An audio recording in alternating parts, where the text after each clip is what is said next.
Hey, Carl Munson here on the Good Morning Portugal live stream. Great to be with you. Michelle is here because it's Fungi Friday. Just taking it easy in the green room, in the guest room at the moment, because, of course, we take a quick look at the news and the weather here on the Good Morning Portugal live stream, where I'm glad to announce we have been bought a grand total of 87 packets of seeds now. That's how we fund the show. Support us with seeds. And lots of you kind folks have been doing that as we explore this new business model. And of course, that's what we'll be talking to Michelle about as well. The new ways of doing business, of collaborating, of having a livelihood, which literally doesn't cost the earth. So let's go to that news now and the wonderful coverage that Jorge Branco comes up with in his Coronavirus in Portugal newsletter for estrangeiros. Foreigners like me and many of the people who tune in to the Good Morning Portugal live stream, the YouTube and the podcast. Recorded a little bit of a podcast bonus last night. It is available on the YouTube channel, where I'd be most grateful if you could subscribe. But I was recording an owl, a baby owl, outside the window last night, and he and I had a little conversation, which you can hear on the YouTube channel and on Spotify, where you'll find our podcast, iTunes, wherever you get your podcast. You can hear the conversation between me and the baby owl. Anyway, look, shock horror. We'll come back to J.K. Rowling's bombshell in just a moment, but let's do the COVID-19 facts and figures first. And as George says there, another day without much to say about the latest stats, which is good news, seeing as we're more than 2 weeks into the reopening. New confirmed cases ticked slightly higher, 2 fewer people passed away, TWO, because that could sound misleading, couldn't it? And the number of recoveries refused to budge. And it does seem very cold, doesn't it, looking at it like this? But what else have we got in terms of a baseline and a reference point? Confirmed cases, 29,912. So there's 250 plus new cases. That's a 0.85% increase. Curve flattening going on according to the figures that George uses. This was on the 21st of May. The death toll in Portugal, 1,277, 14 new deaths, unfortunately, 1.11% increase. And no new tested recoveries. That's not to say people haven't been recovering. It's more a matter of that they have not passed the rigorous test of recovery. Okay, as the country reopens, just a little bit more from George's coverage. As the country reopens, does the stay-home message need an overhaul? Fique em casa. Everyone must know that now. Although there is a Ser de Casa movement as well, more of an underground movement of people who resent the limitations and restrictions. SAIRDECASA, Ser de Casa, as well as Fique em casa. Two movements. We live in polar times, don't we? And people tend to sort of divide themselves up into camps like that, unfortunately. Even if you don't speak a lick of Portuguese, says George, you've probably seen this message around enough to get the gist. Stay home. The simple phrase in all its various languages has become surely one of the most successful slogans in recent memory. But as the country slowly reopens, Nova University Lisboa Department of Communication Sciences, Professor Cristina Ponte tells Diário de Notícias, it's time for a change. It's very contradictory for the words to still be everywhere, she says, leading to a message that it's a bit confused. That's what Lyndon was saying yesterday. We spoke to Lyndon about permaculture and tree guilds yesterday over there in the UK. That was his message from the UK, really, that everyone's just confused now. Before, it was very straightforward, wasn't it? You know, fique em casa, stay at home, kill the virus, wash your hands, straightforward things. But now, like, you can go out if you do this and if you do that. Anyway, back to George's coverage and causing some hesitation in people. Ponte suggests a new campaign that strikes the balance between the importance of returning to public life, albeit a very different public life to before the pandemic, and the need for caution. And as you'll hear, as I talk to Michelle, normal is not coming back, according to Michelle. I tend to agree with her. Budget news there for the government. Who'd want to be in government right now, trying to figure out those balanced messages and looking at how you might assist people right now? Crazy times. Anyway, enough of my editorializing and opinions. Look, in brief, British pharma giant ready to supply potential vaccine in September. I bet they are. Confusion over telework rules from June the 1st. Europe should brace itself for a second wave, says EU coronavirus chief. That's not a job you'd want either, is it really? Dr. Andrea Amon said the question was when and how big the wave would be. Another prophet of doom there. And on a lighter note, thank goodness, and this did come as a shock, including Michelle, I just found out. it's certainly not happy news, although it's on a lighter note for George Branco, that the Harry Potter fans have found out that J.K. Rowling never went to the Livraria Lelo, the Porto bookshop, previously said by many to have helped inspire the best-selling series. There are a lot of those, aren't there, where she's supposed to have gone. I heard as well that she was inspired by students in Portugal with their black capes, and that was part of the Hogwarts uniform. Who knows? In a Twitter thread, breaking the hearts of tour agencies from Portugal to Scotland, Rowling said she never even knew the stunning bookshop existed, but wished she had visited. Last year, she told The Guardian, the English paper, that she fell in love with Porto as a 25-year-old English teacher, enchanted by everything from fado and the stunning architecture to the Portuguese people themselves. Now, she hasn't withdrawn or retracted that, and we can go with that, can't we? Stunning architecture, fado, and the wonderful Portuguese people. At least she spent time writing in this stunning cafe. So there's her tweet to say, if it cheers up the people who are disappointed about the bookshop in Porto, I write in here sometimes, or I wrote in here sometimes. This was probably the most beautiful cafe I ever actually wrote in. The majestic cafe on Rua Santa Catarina. Look at that. It is beautiful, isn't it? And you'll see cafes like that in Lisboa, of course. But that's Porto. Fabulous. Sorry about that. Harry Potter fans, but there you go. Quickly then to the weather, just to make sure, and your hellos this morning, of course. How rude of me not to say hi to everybody. Druba in Sintra, good morning all. Good morning to you, my friend. Another fantastic in Lole. Claire and Steve reporting from there with our own personalised weather report. Look, and in special writing from Ana Lucia, the pronunciation, the Portuguese pronunciation, please. Bom dia, mas outro dia linda. That's hello and good morning, I guess, to another beautiful day. And from Neil Perkins, he's on the wine already. Bon fin de semana a todos. Happy weekend. I don't know if he's raising a glass already there, but look, these are our words for today. Degustación do vinho, copo do vinho, and cortiça, which is cork, because of course tomorrow it's our wine club, and that's the very wine we'll be trying tomorrow at 9 o'clock. Got to ask Michelle what she recommends with mushrooms. I'm sure Shimajito have got a house wine that they recommend. And John Cunningham's here. Where you been, John? Good morning to you, my friend. Okay, so let's have a look at the weather quickly before we talk to Michelle and about and go into our Fungi Friday business. But just very quickly, feeling like summer in Portugal. From the Portugal news, the weather I reported on yesterday that, we'd have to wait for the cloud to clear. Looks like the sun is coming to us quicker than originally thought. Feeling like summer in Portugal, thanks to the portugalnews.com. In the capital, over the weekend, sunshine is expected on both days. The average daily highs of 29 degrees and lows of 17. That's not too bad, is it? Although it may feel cooler thanks to northerly winds. From Monday, the thermometers are on the rise with temperatures set to peak at 32 degrees and warm nights as lows only drop to 18 degrees. In the south, it will be feeling like summer has arrived in the south this weekend with daily highs of 33 degrees. How's that for you, Neil? Predicted with nightly lows, and Steve and Claire falling only to 21 degrees at night. It's duvet off time. And mosquito nets, of course. The blue skies are to continue for the rest of the week with temperatures that will remain stable with highs of 31 and lows of only 22 degrees. In the north, it will feel mild and warm over the weekend in the north with a slight cloud cover expected and northwesterly winds. From Monday, the temperature is set to rise to average daily highs of 26 degrees, which isn't too shabby either, while it will be dropping in the evenings to 16 degrees. I think we can cope with that. And the winds will be from the east. Wind from the east. That's what happens if you don't rinse the water from the beans, as we found out in the Happy Homesteaders group, which I suggest you join if you want to be more of a hardcore happy homesteader and do things like grow mushrooms.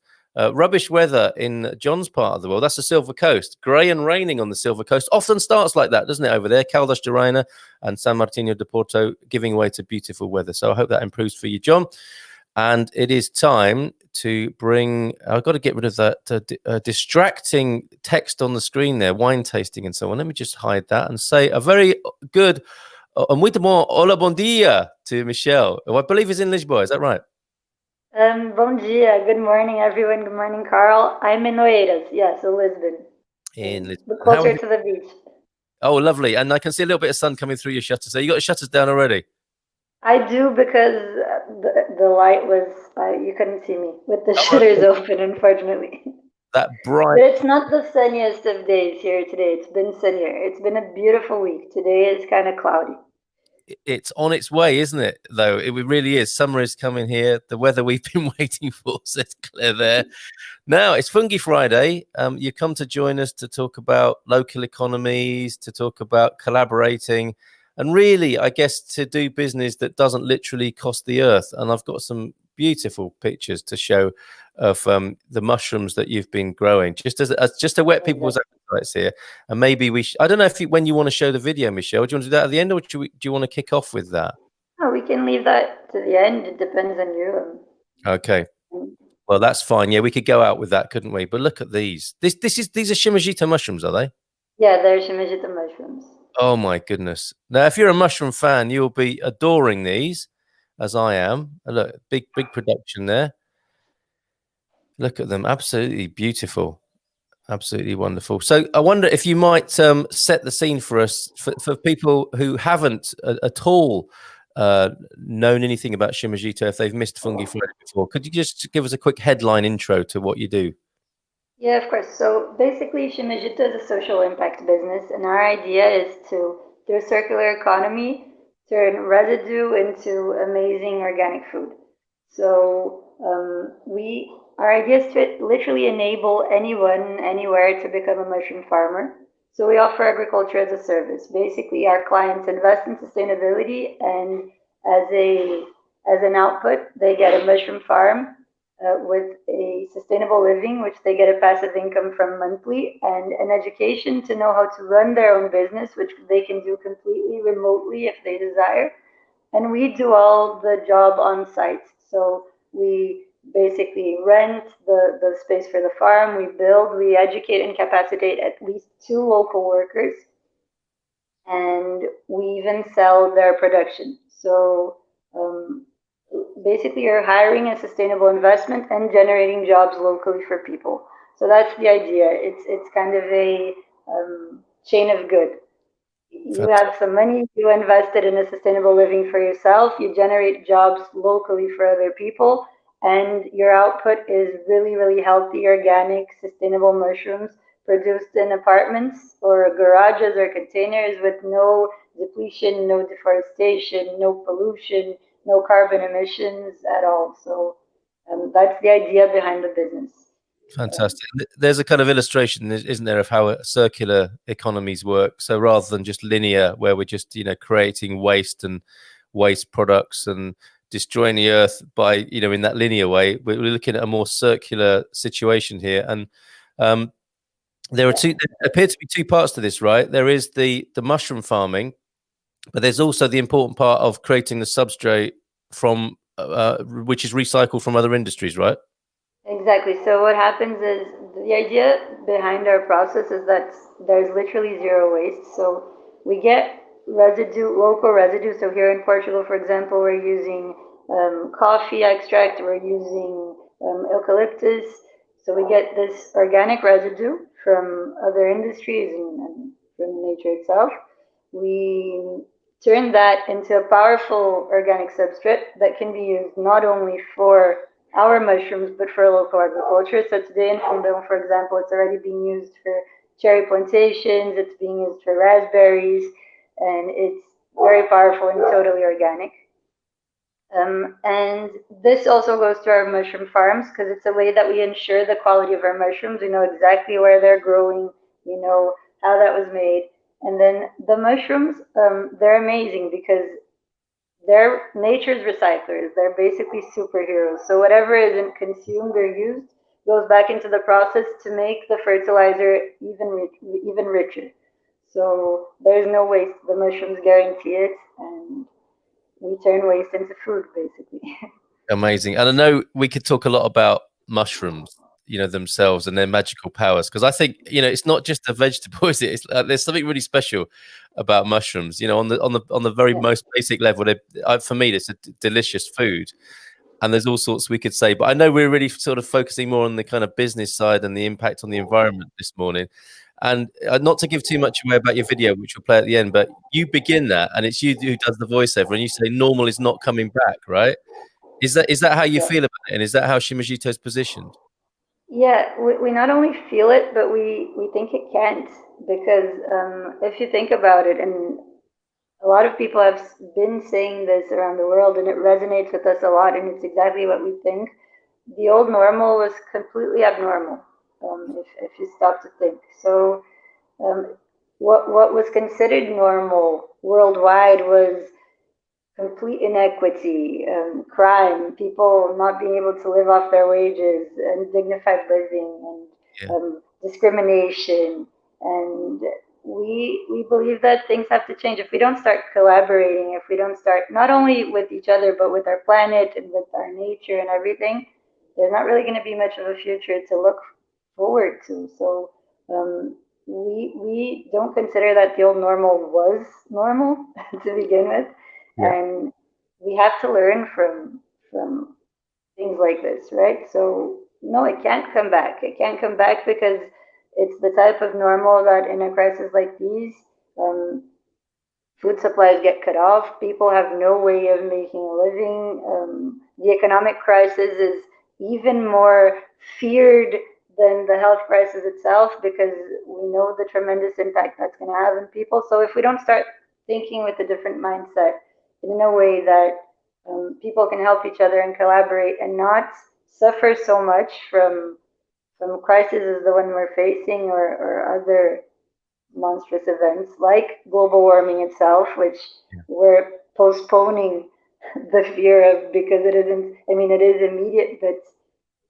all the effects from it, they're not felt like this, for example, like the corona crisis. So people keep pushing it away, but 400 million people are going to die from that, just from heat waves and starvation. And so we really have to like consider our role as a society and what should be normalized.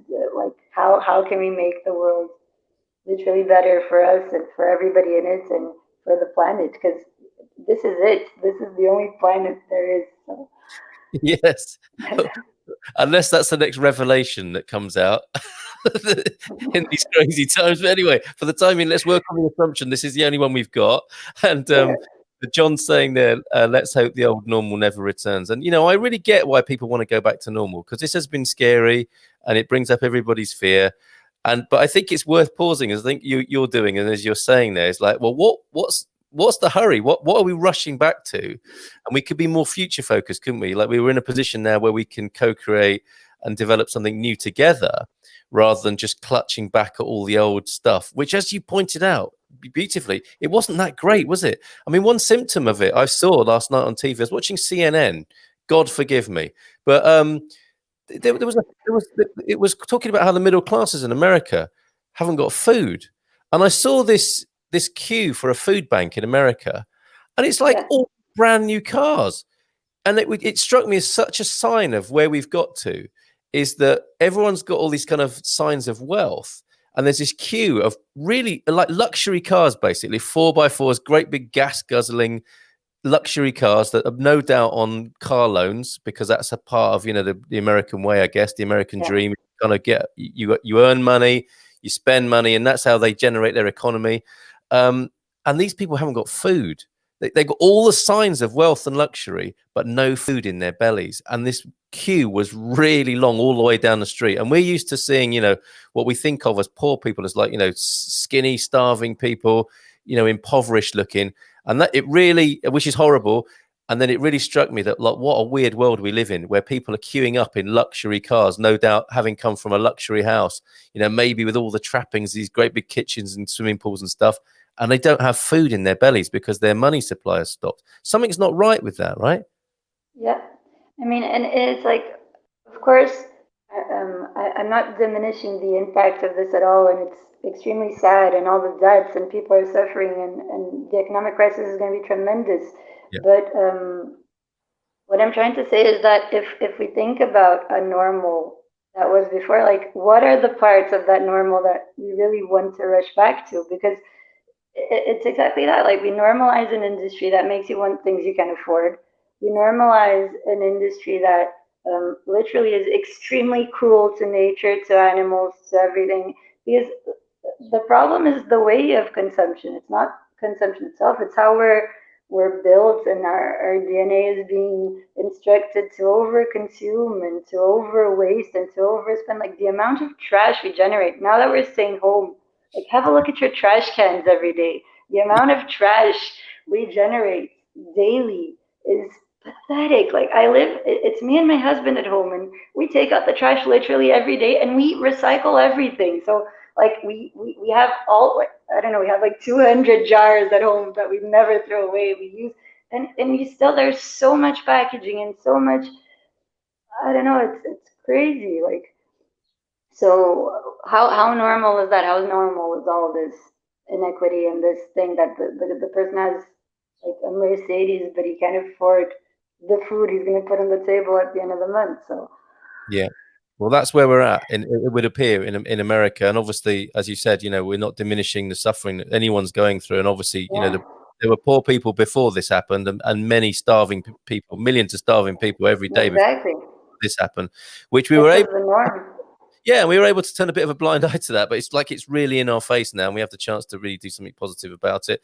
And that's what you're doing. And we have to tread a very fine path here, don't we? Like on the one hand, like scaring ourselves to the reality, because it is scary and it is a reality, and then coming up with some positive solutions. And that's what we hope to do on the Good Morning Portugal live stream, is not just be all gloom and doom, but present the picture such as we see it and as is being reported, I guess, and then come up with something more elegant for the future. And I think you guys are working on that. Do you see outside of Shimajita, do you see other collaborators and a general trend around the world? Are you joining up dots with people all over the world who are thinking in this way?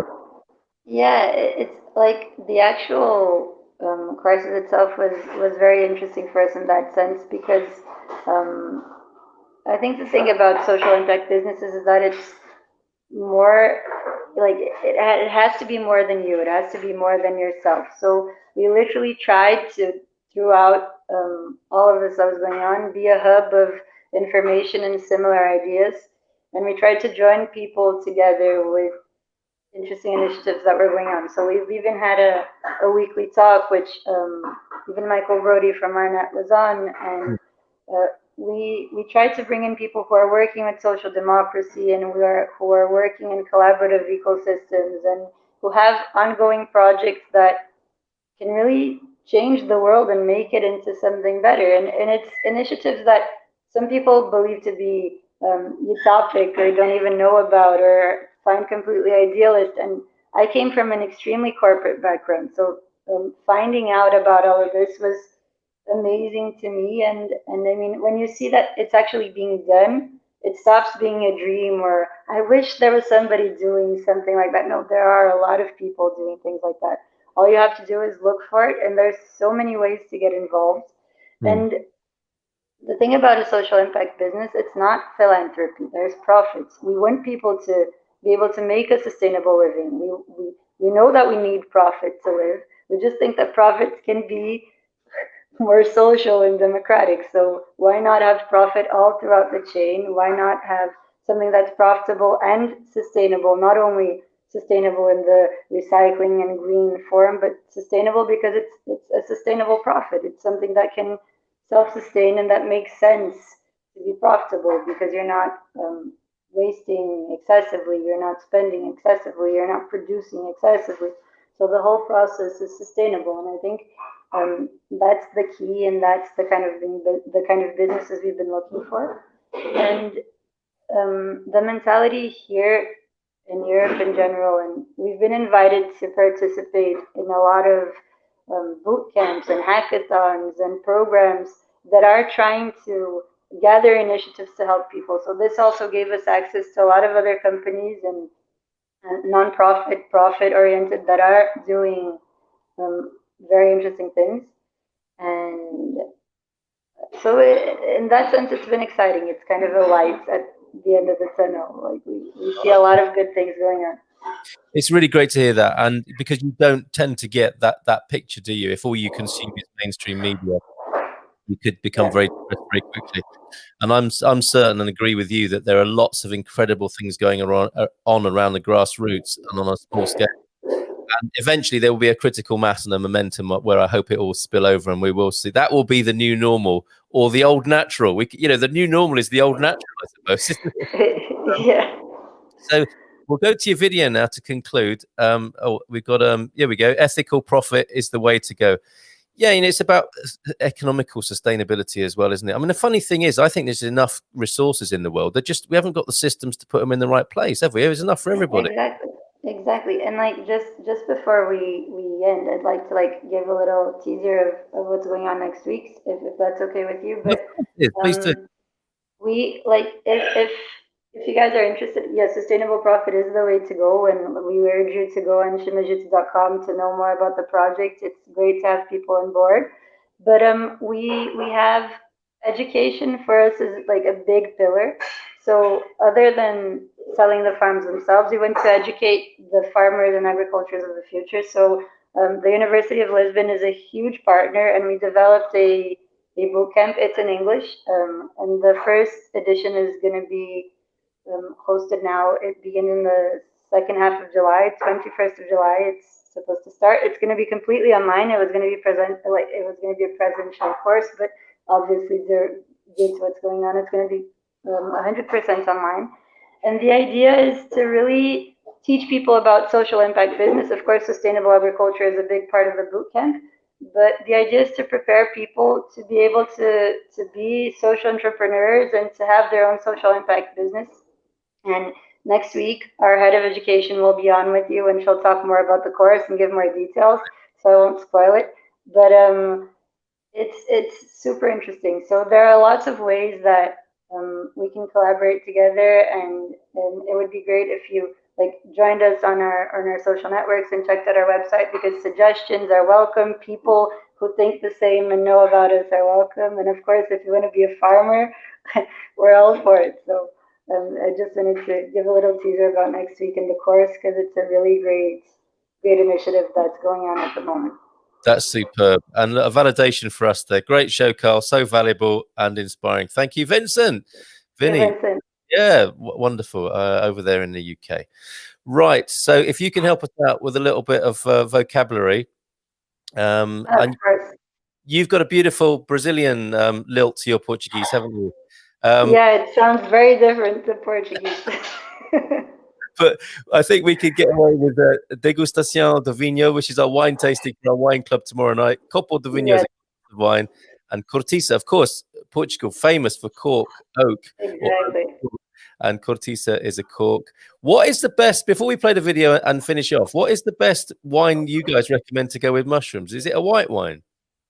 It depends a lot on the mushrooms. There's so many different types of mushrooms, and they're so different. But it depends. Like for Pleurotis, that's more meaty and with a stronger taste. Then you go for red and like an dry red. But maybe for a Portobello or a Champignon, you can go for a white. It depends a lot. Yeah, okay. Well, then I think there's room there for us to have an extended course of wine and mushroom tasting together. Awesome. We can do that. We can plan that for sure. There's so many amazing recipes of mushrooms. They're just so versatile. Absolutely. All right. Well, thank you for helping us with our Portuguese there as well. Let's go. Let's find that video now, and it's going to be you talking again on this video, which is fantastic. Yeah. I guess we should just play out with this, Michelle. So I thank you so much for being with us this morning, and we're looking forward to your education person. Sorry, what's their name for next week? Nijiza Costa. She'll be with you next week. She's our head of education and awareness. She's great, and she's coordinating the whole content of the course, and she'll tell you about the people who are joining us and all of the themes. But the idea of the course is to be like a transformational journey. So for us to come out differently from what we went in, and the best one of the things that's a big benefit is that you, besides the certification from the University of Lisbon itself, you are certified for a PDR, which is Portugal program for rural projects and sustainable rural projects. So you get a bunch of benefits, and you finish the course with a project ready for PDR certification, and so it's quite good. Superb. Okay, thanks, Michelle. Michelle Frankel there from Shimajito Mushrooms. You'll Thank hear you her all. video. Take good care. Bon fin de semana. You guys too. Bom fim de semana and bom dia. There is something we have to tell you. Normal is never coming back. But is this a reason to worry? Or is it an opportunity to do better? It's time to change the status quo, and that's what we are doing. Shimajito offers you the opportunity to reinvent agriculture. Forget large extensions of land, forest destruction, forget waste, and tons of carbon emissions. Our solution enables anyone, anywhere to produce locally organic, sustainable mushrooms in indoor farms, 2 times faster and 10 times cheaper than any other option available today. We offer you the possibility to produce 6 tons per year and only 70 meters squared. These are the farms of the future, but the future for us is now. And why mushrooms, you may ask? Firstly, because they're delicious.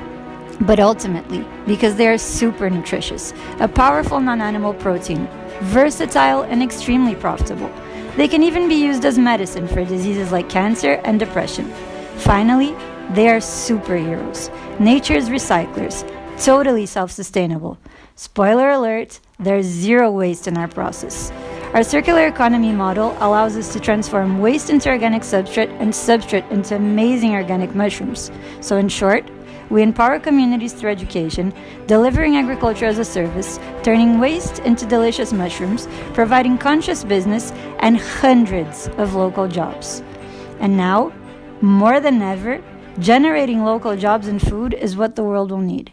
And this is exactly what Shimajito does. So help us make this happen. Let's generate jobs and produce locally. Be part of the solution. Go now to shimajito.com to know more.